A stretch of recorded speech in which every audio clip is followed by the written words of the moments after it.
नमस्कार, मैं हूं आपके साथ नीलोफर अंसारी और आप देख रहे हैं डबरा ब्रेकिंग न्यूज लाइव, जहां हर खबर होती है सच्ची, बेबाक और निष्पक्ष।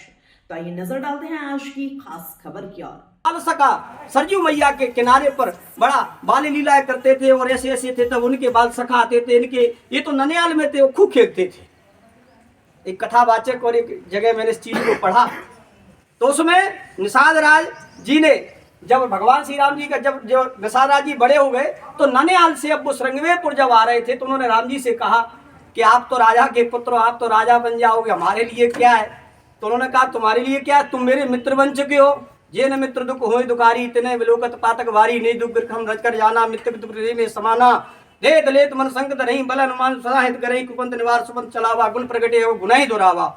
ये मित्र के लक्षण है। उन्होंने कहा हे मित्र, तुम कैसी बात करते हो, चलो पापा जी के पास चलते। महाराज निषाद जी के पास महाराज दशरथ जी के पास आए, दोनों ने प्रणाम किया और प्रणाम करके बड़ा दिल है चक्रवर्ती सम्राट महाराज दशरथ का, उन्होंने किससे निषाद राम जी ने बताया कि ऐसे ऐसे निषाद ने कहा है कि मैं तो यहाँ से जा रहा हूँ, तुम राजा हो जाओगे, तुम मेरे मित्र हो, भला मैं इस मणियों से जड़े इस राजमहल में अंदर तुमसे मिलने कैसे आ पाऊंगा, और तुम तो राजा बनने जा रहे हो। तो उन्होंने कहा तुम चिंता नहीं करो। महाराज दशरथ ने कहा कि तुमको हे निषाद, तुमको जाओ, मैं आज से ही श्रृंगवेरपुर का राज्य देता हूँ। और उनको श्रृंगवेरपुर का जब राजा बना दिया, उसके बाद भगवान श्री राम जी को जब वनवास हुआ अयोध्या से, वो सीधे जब श्रृंगवेरपुर के लिए पहुंचे हैं, तो जब निषाद राज जी को जब पता चला तो दौड़ करके अपने सारे लोगों को कहते हैं, जब कहते हैं लोग हमारे समाज में फूटन होती है, उनकी एक चीज से आपको बड़ा बजे,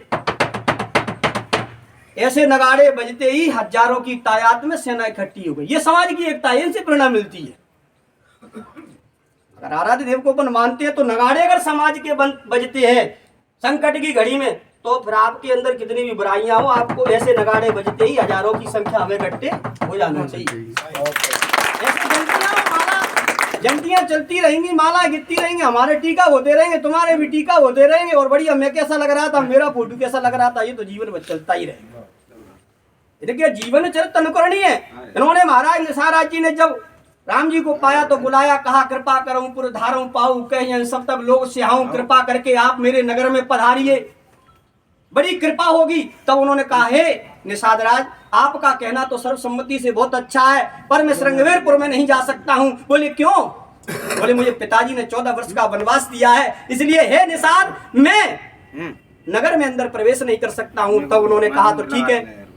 शाम का जब समय आया तो उन्होंने उनको पत्तों की घास की उस बिछोने पर उनको सुवाया, सो गए राम और सीता जी दोनों। उसके बाद महाराज लक्ष्मण जी और हमारे भगवान निषाद जी के बीच में रात्रि में जब चर्चा हो रही है, तो चर्चा में निषाद रोने लगे,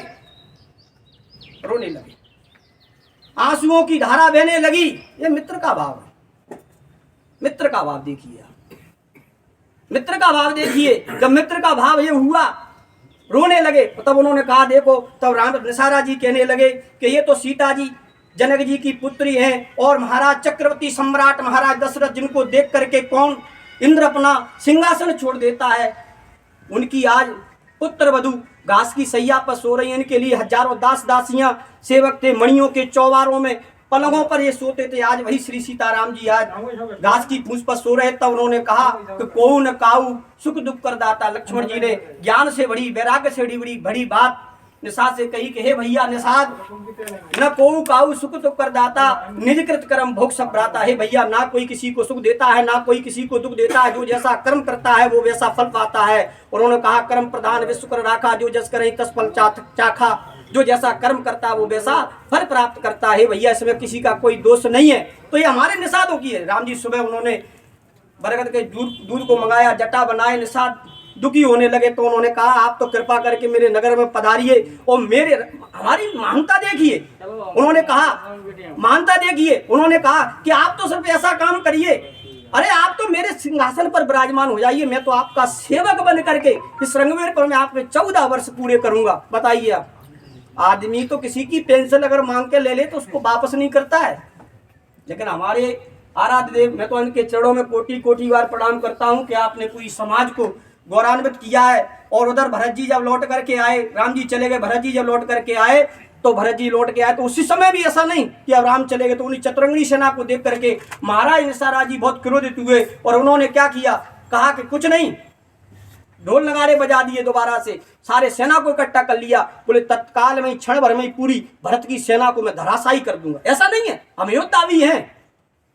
बोले इस गंगा के साथियों, गंगा के किनारे अगर मरते हैं तो हमारा उद्धार हो जाएगा। लोग तो क्या हस्तियां सराहने गंगा में जाते, गंगा के किनारे मरेंगे तो उद्धार हो जाएगा, और राम जी के यदि कार्य में मरते तो हमारा उद्धार हो जाएगा। पूरी सेना को जब उन्होंने बुलाया और उन्होंने एक बूढ़ा बोल करके बोला नीति में, भैया रुको, ऐसा कुछ नहीं है, पहले व्यक्ति के विचारों को तो समझ लो क्या बात हो सकती है। कोई व्यक्ति जब कोई गर्म हो जाए किसी पे, तो कोई कहता वो गर्म हो रहा था, कोई वजह भी तो हो सकती है पीछे। तब उन्होंने कहा तो बोले क्या करना चाहिए। बोले मछली ले लो एक थाली में माला ले लो, एक थाली में तलवार ले लो, तीनों निशान लेकर के भरत जी के पास जाओ। यदि भरत की निगाह मछली पर होगी तो शिकार खेलने आए हैं, और यदि माला पे उनकी निगाह होगी तो वो क्या मिलने के लिए आए हैं, और तलवार पर अगर उनकी निगाह होगी तो वो युद्ध करने के लिए आए। तीनों लेकर के जब गए तो भरत जी की निगाह माला पर गई। तत्काल पूरी झाड़ियों से हमारे निषाद हजारों की संख्या में जो हमारी निषाद सेना जो गुरिल्ला पद्धति थी, छुपे हुए थे, झाड़ियों में निकल करके आए। उन्होंने भरत जी को जैसे ही चरणों में गिरने के लिए हुए, निषाद को उठा करके कहा, हे भैया निषाद तुम धन्य हो कि तुमको भगवान श्री राम जी ने अपनी भुजाओं में लिया है। मैं आपकी भुजाओं से लिपट करके अपने संताप को, अपने दुख को दूर करना चाहता हूं। तो आप समझिए कि आप कितना गौरवशाली इतिहास है, और उसी इतिहास में के हमारे निसारा जी की आज प्राण प्रतिष्ठा जो है खैरौना धाम सिद्धपीठ पर हो रही है। मैंने उनके जीवन चरित्र के ऊपर बताया। समय का तो तुम्हें पता है, मैंने समय बहुत ले लिया, फिर भी समय का अभाव है। केवट जी की बात आएगी, संक्षिप्त में चौपाइयों सहित का वर्णन मिलता तो वो कथावाचक हो जाती। मैंने उनके जीवन को इसलिए बताया, तुम्हारा समय इसलिए लिया कि विषय से जब कभी भटक जाते, कभी किसी जगह जाए, तो आप भी तो अपने गौरवशाली इतिहास को बताएं कि भैया एक नंबर के तो योद्धा थे और एक नंबर के मित्रता निभाने वाले थे। तो ऐसे कुल में हमको जन्म जो हुआ, हमारा जन्म हुआ है, उधर अंगूठी वाली बात, वो अंगूठी नहीं लिया।